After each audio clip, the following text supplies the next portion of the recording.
Je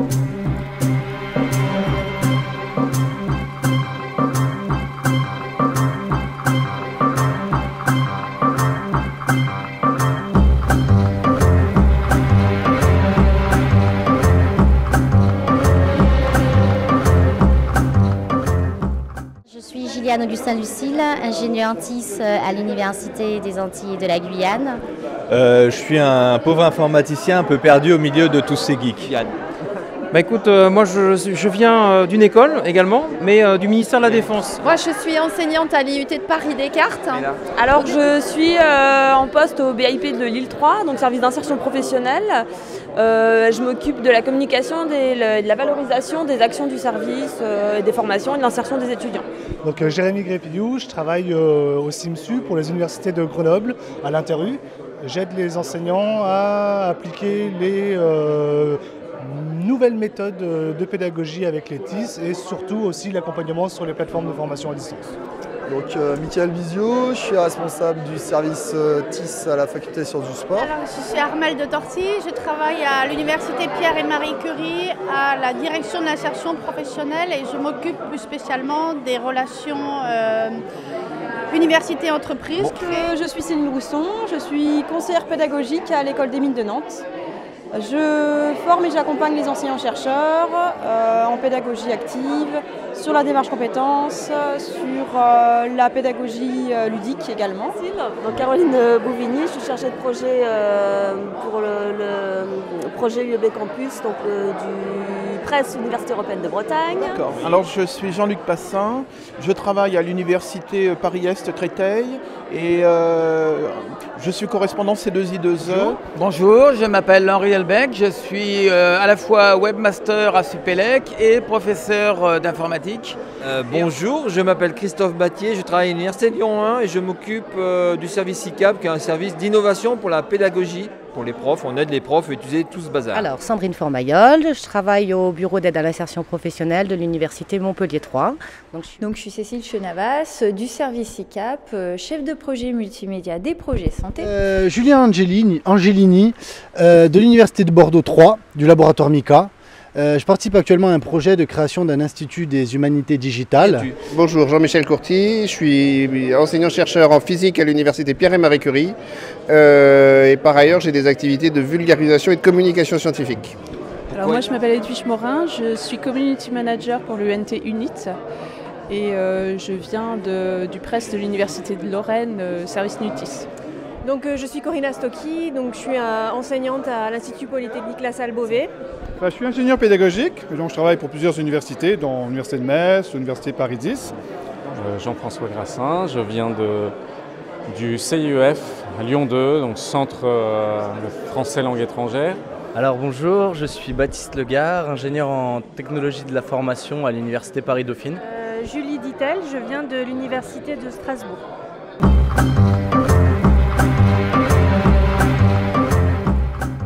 Ah ben parce que j'avais envie d'apprendre sur les réseaux sociaux ce que c'était, ça j'avais une idée, et surtout comment les utiliser pour améliorer nos enseignements et nos formations. Je suis venue parce que je m'occupe beaucoup de tout ce qui est TIS, etc. Mais sur les médias sociaux, j'avais pas trop d'expérience moi-même. Et je commence à sentir chez les profs des envies, des questions. L'esprit, c'était de pouvoir, disons, secouer un peu le cocotier, entre guillemets, et trouver une nouvelle forme de réflexion. Eh bien parce que j'utilise les médias sociaux avec mes étudiants, à la fois le Moodle, l'outil institutionnel, et aussi les réseaux sociaux, Twitter, Facebook, etc. Et je suis venue chercher des idées pour intégrer ça mieux dans ma pratique pédagogique. Parce que je m'intéresse de plus en plus aux questions des réseaux sociaux et des médias sociaux et que je voulais voir comment on pouvait en tirer profit au sein de mon service et l'essaimer d'une façon plus générale au sein de l'université avec d'autres services avec lesquels je travaille. Une de mes missions à Grenoble, c'est de la veille. Veille pédagogique, veille technologique, et le barcamp sur les médias sociaux, c'était indispensable. Il fallait que je sois là pour au moins retransmettre cette expérience du côté de Grenoble. Je suis venu ici pour voir un peu les réseaux sociaux, ce qu'on pouvait en faire, l'intégration dans la pédagogie. l'intégration aussi dans beaucoup de choses au niveau de l'université. Et je suis venue ici parce que je cherche à accrocher, à joindre les étudiants et j'ai du mal. Et parce qu'ils ne répondent plus tellement aux sollicitations par mail. Échanger sur les réseaux sociaux, c'était la thématique. Et puis, donc je m'intéresse particulièrement aussi à la problématique de l'alternance. Pour trouver des idées, pour voir ce qui se faisait ailleurs, pour rencontrer des gens. Et je suis venu ici déjà pour rencontrer des collègues qui sont sur ces thématiques-là, c'est-à-dire l'intégration des réseaux sociaux à la destination des étudiants et des enseignants. J'ai été obligé de venir. On m'a forcé, c'est François Boquet qui m'a dit ça serait bien, on veut organiser un truc, ça serait bien que tu nous trouves des gens, des intervenants, que tu viens mettre un peu le bazar. Alors ça m'a tout de suite plu comme rôle. Changer les idées, sortir du contexte, sortir des réunions traditionnelles, du blabla lancinant et endormant, on va dire. Et donc on est là, puis on brasse les gens, on les titille dans les idées, dans leur conception, on leur montre de nouvelles choses, enfin on essaye. Et apparemment, ça marche. Et j'ai été déjà dans des réseaux constitués de professionnels des universités, sans pour autant qu'on arrive à bien fonctionner à distance. Donc ce qui m'a donné un peu d'espoir dans ce barcamp, c'est l'idée d'avoir des personnes qui technologiquement étaient plus prêts à pouvoir travailler, collaborer, tout en n'étant pas près les uns des autres. Je suis venue dans ce barcamp un petit peu pour voir tout ce qui se faisait dans le cadre des médias sociaux. Surtout, ce qui m'intéressait, c'était le partage d'expériences. Pour pouvoir trouver les moyens de mettre en œuvre des idées que j'ai pour mes enseignements à l'université. Et par ailleurs, l'aspect réseaux sociaux pour tout ce qui est communication scientifique, vulgarisation est notablement sous-développé. Donc c'est aussi pour avoir des idées de ce côté-là. Je suis venue à ce barcamp parce que, en tant que community manager de l'UNT Unit, je me dois de communiquer sur ce que propose Unit. Et étant un peu novice dans le métier, en fait, je cherche à trouver des pistes sur comment aborder les enseignants, les étudiants pour les faire rejoindre le réseau Unit. Et je suis venue ici pour faire le plein d'idées d'innovation pédagogique avec les nouveaux outils et les médias sociaux. Comme je suis community manager puis on parle de réseaux sociaux, ça m'apparaissait presque naturel de comprendre un petit peu les vraies pratiques des réseaux sociaux d'aujourd'hui dans les universités. Échanger sur les réseaux sociaux dans l'apprentissage.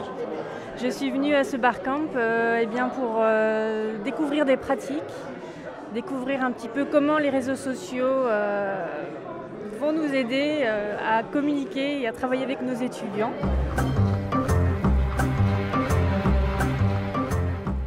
Une partie de mes réponses, donc des pistes à explorer pour notamment développer tout ce qui est collaboration avec les enseignants et puis pas mal de personnes avec lesquelles, a priori, je vais pouvoir poursuivre un certain nombre de collaborations.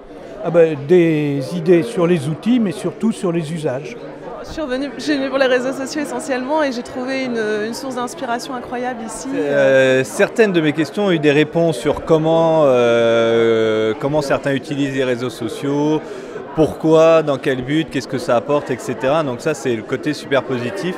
Après, il y en a pas mal qui sont malheureusement sans réponse et pour l'instant, je ne sais pas comment faire. Mais maintenant, je sais ce que je vais développer comme projet avec ce prof en particulier. Et dans les ateliers, parce que je fais des petits ateliers de formation que tu connais là, avec les profs, dans mes ateliers, je vais intégrer maintenant la notion des capacités de ce que peuvent permettre les réseaux sociaux. Des idées. Alimenter la boîte à idées, pour ça c'était génial. Et en plus ça m'a donné plein d'idées, donc justement ce matin là j'ai beaucoup apprécié les différentes interventions parce que ça m'a donné beaucoup d'idées pour intégrer tous ces outils et je pense que ça sera super utile dans les mois qui viennent, même il y en a certains que je vais appliquer tout de suite. Alors j'ai trouvé des gens très impliqués justement sur les questions des réseaux des médias sociaux. Beaucoup de choses en fait, beaucoup d'outils dont j'avais pas du tout connaissance. Et là de plus en plus d'échanges avec les gens en fait, qui permettent aussi de faire du lien, créer des réseaux et de voir des projets même à petite échelle en fait qu'on pourrait pourquoi pas par la suite développer. Des nouvelles expériences, des cas concrets. une ouverture sur des nouvelles pratiques pédagogiques et des nouvelles idées qui, j'espère, vont arriver à se concrétiser par la suite. J'ai appris énormément de choses pour l'impliquer dans mon université, dans ma fac et en faire profiter l'ensemble des étudiants, de la communauté étudiante de l'université de Lille 2. Déjà, le fonctionnement du barcamp. Je cherchais à voir comment fonctionne le barcamp en termes d'animation. Parce que ça m'intéresse de peut-être mettre ça en place chez nous, dans notre école. Des idées, de nombreux outils du Web 2 à aller voir pour voir comment ça se passe, comment ça s'utilise. Est-ce que ce sera intéressant à utiliser chez nous également? Plein de choses, des choses très intéressantes en termes d'usage, de pratique, en termes d'outils, en termes aussi de réflexion, différentes réflexions, côté apprentissage, côté enseignement. Des nouveaux gens à suivre sur Twitter. Seulement ça? Non, pas que, mais pas mal. Des idées aussi, et puis des questions encore, finalement.